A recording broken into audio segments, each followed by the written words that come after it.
Good morning, everyone. And good afternoon to our online Sangha. I'd like to talk about just plain, ordinary experiences, just ordinary, everyday experiences.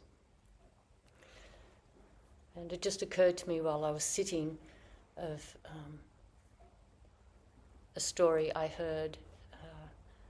I'm kind of interested in how people cope with extreme survival situations. People have interests in different things. That's one of the interests I have. And I came across a story of a girl, maybe about 12. She was in Thailand when the large tsunami came in Thailand. And she had been in school and learned about tsunamis some weeks before, and had learned that the precursor of a tsunami is that the water recedes out quite a way, in a way that's completely uncharacteristic of normal ocean behaviour. And so she'd heard that in class, and she was with her parents on the beach in a little kind of cove that had a hotel in it, and all the people were at the beach. And the ocean receded right out. And this child said to her parents, I know what this is. This is a precursor to a tsunami. A tsunami is coming. And her parents believed her, and they went to the hotel manager and said, the ocean's acting this way. Our daughter's really sure that it means a tsunami's coming, and she's a bright child. And the manager believed the parents, called everyone off the beach to go up to the 3rd or 4th floor of the building. And so when the tsunami hit that particular spot, it hit lots of parts of Thailand and Indonesia, and actually right across into parts of India and even parts of Africa, on the east coast of Africa. In that particular spot, very few people lost their lives. And I just sort of reflected on that sequence of events, that child was just in class. She had no idea that she was going to come in contact with the tsunami, obviously, but she was listening to the teachers for whatever reason. She was paying attention and actually took that piece of information in that at that time was actually just an ordinary piece of information. I remember at school learning about glaciers and learning about volcanoes, and you learn about floodplains and the tundra. You just learn things. So this was just one amongst however many things that child learned on that day, let's just say. But she took that in, a very ordinary moment, really. And then when she observed that on the beach, she saw it. So that wasn't as ordinary, that was extraordinary. But nevertheless, she observed it and spoke to her parents, who believed her. They didn't brush her off and say, oh, you're just making a big deal out of nothing. So the parents, in a way, it was a kind of an ordinary moment for them too. Their child was telling them something, and they took it seriously when they could have had sort of glazed eyes and muffled ears and not taken it very seriously. But they did. And same with the person in the hotel. They might have thought, oh, another tourist making big deals out of nothing. They may not have paid attention, but they paid attention too, for whatever reason. Maybe they picked up body language and they could see that these parents here, this couple here, are really serious. Who knows? We don't know. So even though in that instance, that child's attention to something very ordinary actually did have huge consequences, saved a lot of lives, for most of us, our paying attention to ordinary things doesn't have such dramatic effects as that. But there is a cumulative effect of how well we pay attention to the ordinary moment. It does impact the words we use, the actions that we take. And these have ripple effects that we can never fully understand or follow, but they do. So I just sort of wanted to talk a little bit about just the plain and ordinary. And we have sometimes a bit of a romantic view in Zen about what plain and ordinary is, because in the stories, the plain and ordinary is often kind of described as things like having a cup of tea or sweeping the leaves or hearing a bell, carrying water, chopping wood. They're kind of images, or peach blossom on a branch. We can almost turn the ordinary moments in the teachings into exalted moments, sort of special, amazing, ordinary moments. But actually it's the truly ordinary moments that we want to give our attention to. So in modern life for us it might be, having a cup of tea, it might be sweeping the leaves, but could also be sort of like what we just experienced this morning, sort of slow internet connection. I'm trying to work out what to do about that, or being in traffic. Another example I can think of my own life, of my failure to pay attention to something ordinary, is I had a neighbour who wasn't very keen on my dog. I had just a little dog, and he was sweet, and he didn't bark. He was really sort of like a perfect dog. But nevertheless, my neighbour didn't have terribly good feelings about my dog, and would ask me to change things. And in hindsight, I realised that I had this lens over my eyes, which was, he's just making a big deal out of nothing. And so I would go like, okay, sure, yeah, in a slightly dismissive tone toward my neighbour. And I'd kind of half-heartedly make the change that he wanted me to make, because it seemed to me that it was just pointless and silly. And I didn't even know I was thinking like that. I was just subtly thinking like that. And so over a number of years, he would complain to me about something, and I'd go, okay, sure, I'll do that. And I'd kind of do it. And then one day, he just really lost his temper and shouted really terribly at me. And I realised in that moment, oh my God, I didn't pay attention. I did not pay attention to his polite requests. They were quite polite. I didn't pay attention to them over those 2 or so years it was. And now, because of my lack of paying attention and lack of paying respect, I've actually facilitated someone losing their temper. So I felt pretty bad about that.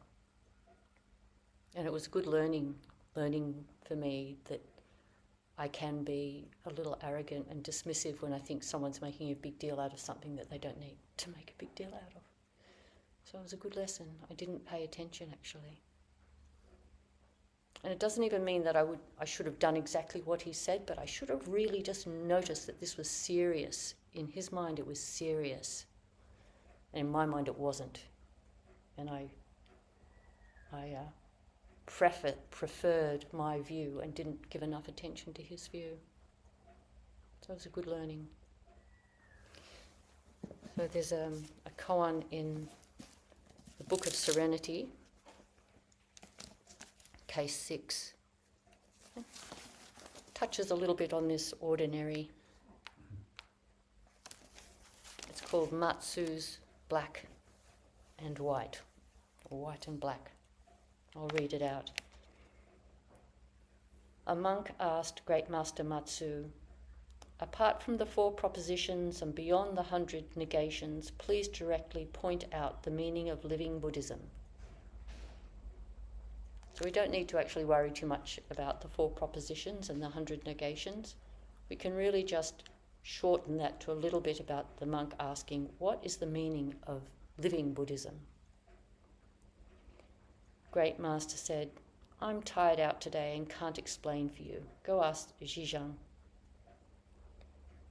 The monk asked Zhizhang, and Zhizhang said, why don't you ask your teacher? The monk said, the teacher told me to come and ask you. And Zhizhang said, I have a headache today and can't explain it for you. Ask Brother Hai. The monk asked Hai, and Hai said, when I come this far, after all, I don't understand. The monk related this to the great master Matsu, and Matsu said, Zhang's head is white, Hai's head is black.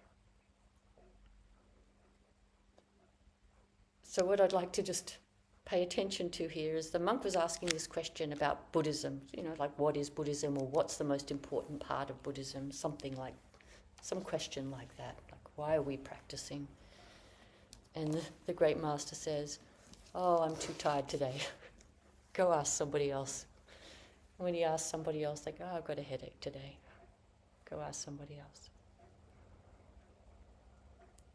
I've often enjoyed this koan because what we can make the mistake of doing is thinking we didn't just get an answer then, or think, oh, they actually just brushed us off and didn't give us an answer and they're telling us to go somewhere else.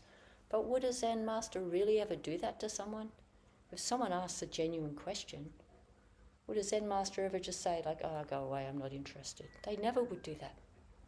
So if they said, I am tired today, go ask someone else, there's an instruction in that. There's something going on there. And then the next teacher says, I'm tired, I've got a headache today, go ask someone else. There's an instruction in there. Maybe this monk, my guess would be, maybe this monk had a tendency to be particularly intellectual about things and was theorizing and asking questions that were sort of abstract. And so that both these skilled teachers here were trying to help him, like, come back to just the ordinary. Come back to just what's going on. What's just going on is I'm tired today. Or what's just going on is I have a headache today. They're very ordinary things. Maybe if the monk had just given full attention when the teacher said, I'm tired today, go and ask the other teacher, the monk could have said something like, could I get you something, master? Could I get you some tea? Do you want me to close the blinds? Maybe something like that would have been responding actually to the moment that he was engaged in with the teacher. But he didn't. And maybe he didn't because he was preoccupied with the question.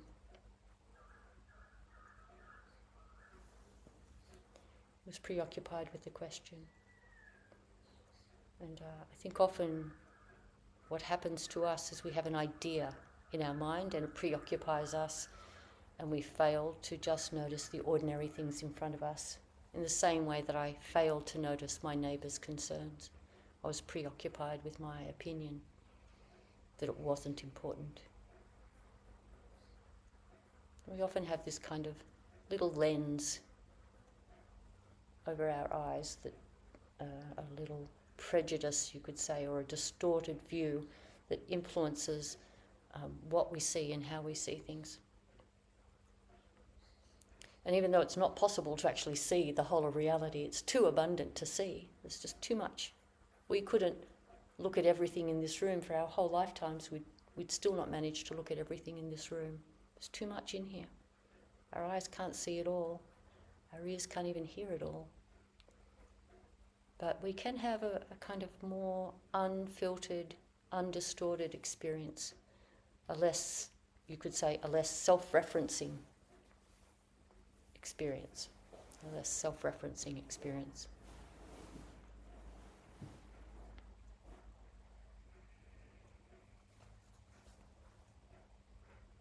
I think one of the ways this manifests is when we're in conversations with people, if we're not preoccupied with our own thoughts about the conversation and just paying attention to the conversation, we might notice subtle things like subtle changes in body language. People sometimes, when you say something and they don't quite agree, they'll just move their eyes in a certain way. They'll just drop their eyes for a second, and then they'll look up and go, yeah. But just before they agreed with you, They drop their eyes down for a second because they actually don't agree with you. But then they go, oh, yeah. That's just one simple little example. If we can have less self-concern and be less enamoured by our opinions, we can pick up a lot more of these kinds of subtle forms of communication that are going on. And then we can catch ourselves and maybe actually say, what do you think about that? And then the person might share their opinion that's different to ours, and then we learn something. Kind of infinite number of examples we could give.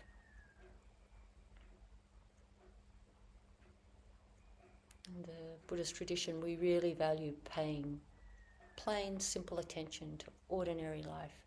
We often, like, part of the reason we have the forms we have in our Zendo is that we pay attention to how we bow.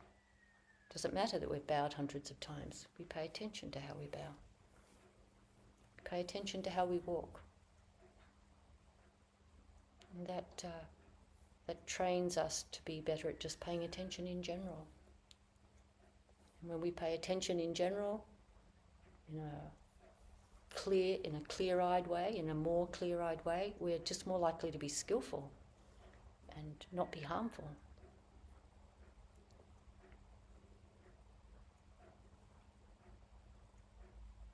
I just wrote something down, just maybe a succinct way of kind of saying what I've been saying. Paying attention with an open mind is the most skillful way to accord with this unknowable reality. So we can't know reality. It's not as if we can clearly actually see it in all its complexity, but we can more clearly see it. We can more clearly see it, more skillfully respond to whatever's going on. We just have so many opportunities. All day, every day, we have opportunities.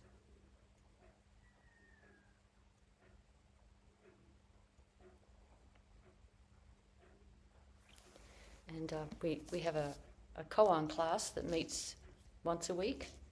And the koan we're working on at the moment is case 20 in the Book of Serenity. Dai Zhang's nearness. Dai Zhang asked Feiyan, "Where are you going?" Feiyan said, "Around on pilgrimage." Dai Zhang said, "What is the purpose of pilgrimage?" Feiyan said, "I don't know." And Dai Zhang said, "Not knowing is nearest." And we were talking about this koan this morning. Feiyan says, "I don't know." It's kind of another way of us cultivating an open and curious mind, just an open and curious mind, so that our eyes are less clouded, our ears are less discriminating, they're just more receptive to whatever sounds there are.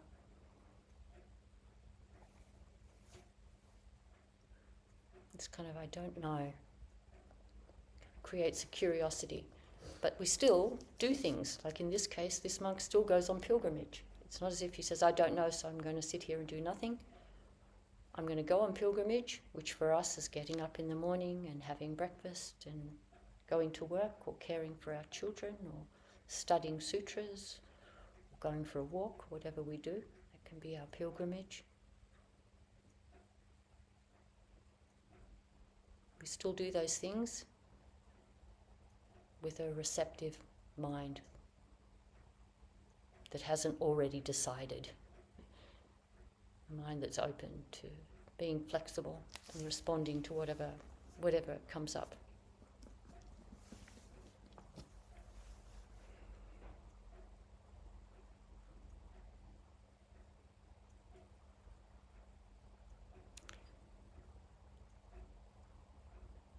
And sometimes when we have actually very complicated things that we have to deal with in our life, like maybe complicated work or complicated family matter, and have to make decisions that will reverberate over time, decisions that will have a big impact on us or other people, even those very, what we think of as sort of difficult, powerful moments, are really actually made up of lots of very little ordinary moments.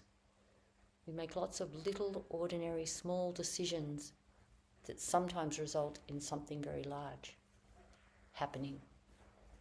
So this sort of simple, ordinary attention sometimes doesn't lead to anything very particular, but it sometimes leads to something quite particular. And probably all of us can track a big decision, a big outcome. We can look over all the decisions we made that resulted in that outcome. We might be glad about that, or we might be a little upset about that. Looking back, like I feel a little disappointed in myself that I didn't navigate that example I gave earlier. Lots of little decisions I made, but they were slightly poor decisions, slightly not attentive enough, and they resulted in someone getting angry.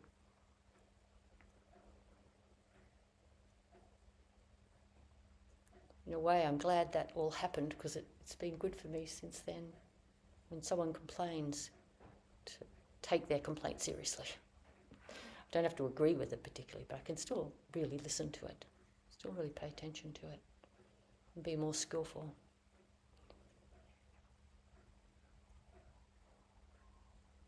So it might be nice to have some conversation if anyone would like to comment about simple, plain and ordinary, but how creative it can be to attend to the simple, plain and ordinary. So would anyone like to share an example or ask a question?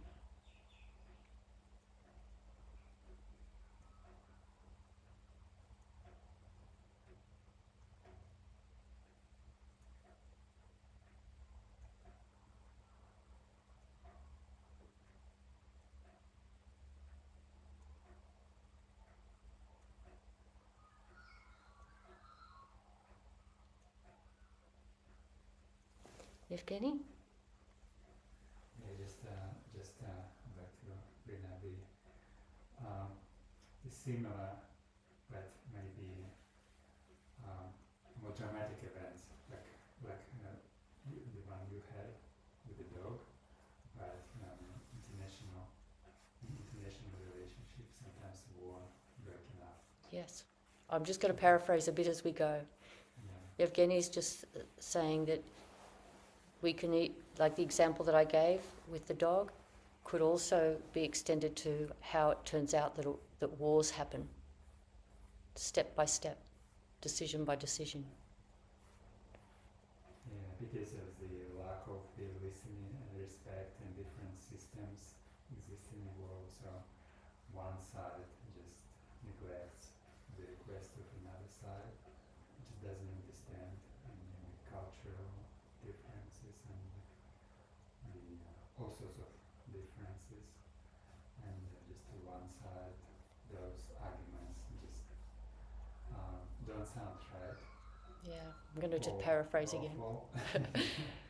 So Yevgeny says saying things like countries not listening to each other, or different sort of cultural groups not listening to each other, and then having reactions, and this kind of can amplify and result in unfold in dramatic ways.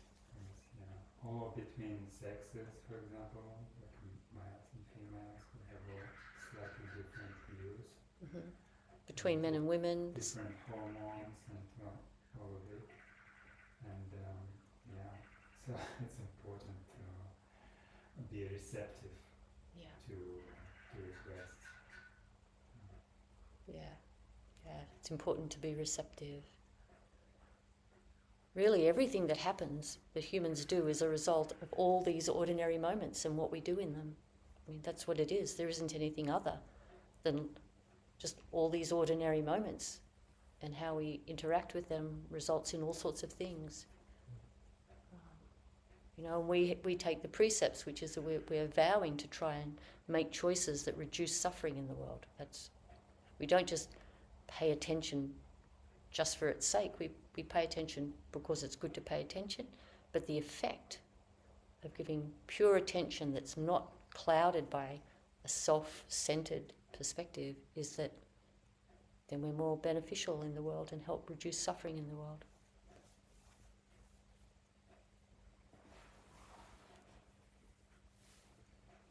Anyone else? Fiona? Yeah, I seem to have a skill for finding things when I need to, and I'm not a good housekeeper. So every now and again, I'm just amazed. I look for something that might have been lost for 6 months when I need it, and it's like, oh, it's in that box there. Yeah, that seems to me, one way I can reflect on just being open-minded is much better. Yeah. So when I find those things, I just kind of marvel at how, without any effort these things just turn up. Fiona's confessing that she's not a very good housekeeper. But that you find things when you need to, which makes me think that a little part of you noticed where you left it. To everyone else it might look like you're just messy, let's just say. But part of you kind of put it there. And part of you remembers that, so then 6 months you go, where is that thing? Oh, there it is. Yeah. Sarah. Thank you. Yeah, I appreciate how Zen practice does call us into the present moment. And like this morning, there was a new person who came to the Zen Center and he was sweeping these leaves and I was thanking him for sweeping. We started talking. And then all of a sudden there was this hummingbird down by these purple sage flower plants. And the hummingbird was just going crazy. It kept like all the flowers it was going to. It was so having breakfast right there. So that was great. But then later on in the day, I have a 16-year-old daughter and she started asking me for something and I started to feel annoyed. And so I feel like the challenge of this practice is to recognize when we feel annoyed, when we're having some sort of something is going off in our head, like, why are they asking me about this again? Or we're creating some kind of annoyance. And it's kind of, that's the way I'm looking at it now, is like noticing those annoyances and how is it taking me away from being able to directly meet what's ever happening and instead of just doing it. So Yeah, exactly. That's right. The annoyance is an opinion that's getting in the way of thinking, what is this need in this person that they're speaking this way, and can I meet it or not? Might not be able to, but rather than seeing the annoyance, seeing the need. Yeah.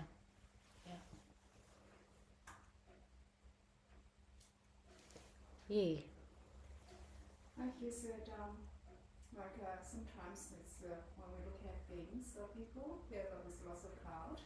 So now it's in mind when we look at things or people, as I found most of times, what we assume people think is very different from what they actually think.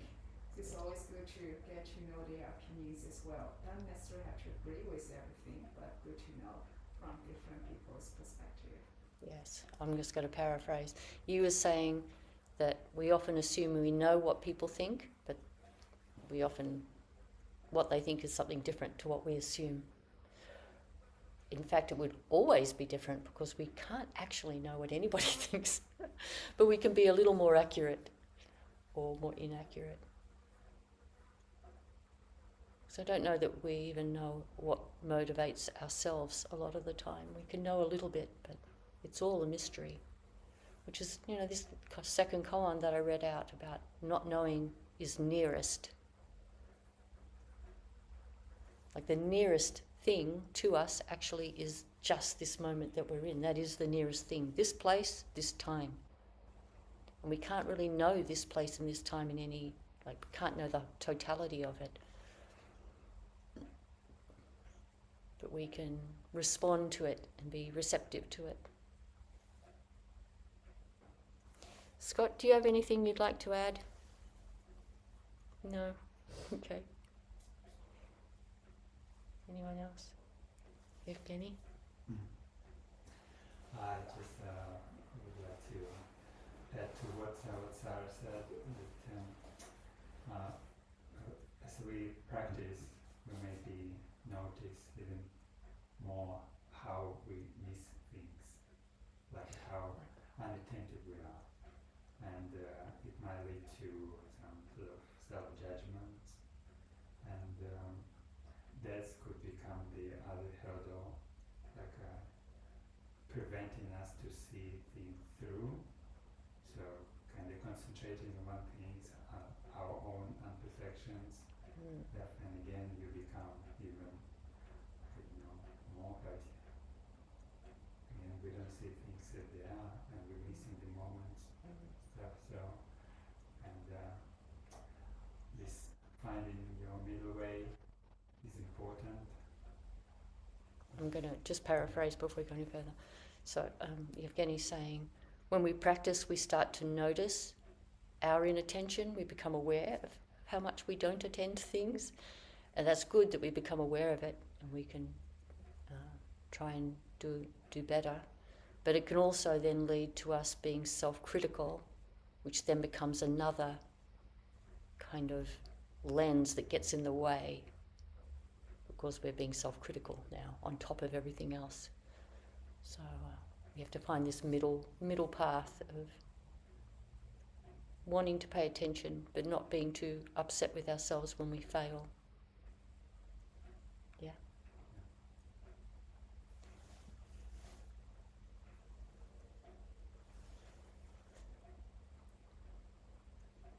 All right. Let's finish with our chanting, and then we're going to do some bows. Beings are numberless. I vow to save them. Delusions are inexhaustible. I vow to end them. Dharma gates are boundless. I vow to enter them. Buddha's way is unsurpassable. I vow to become it.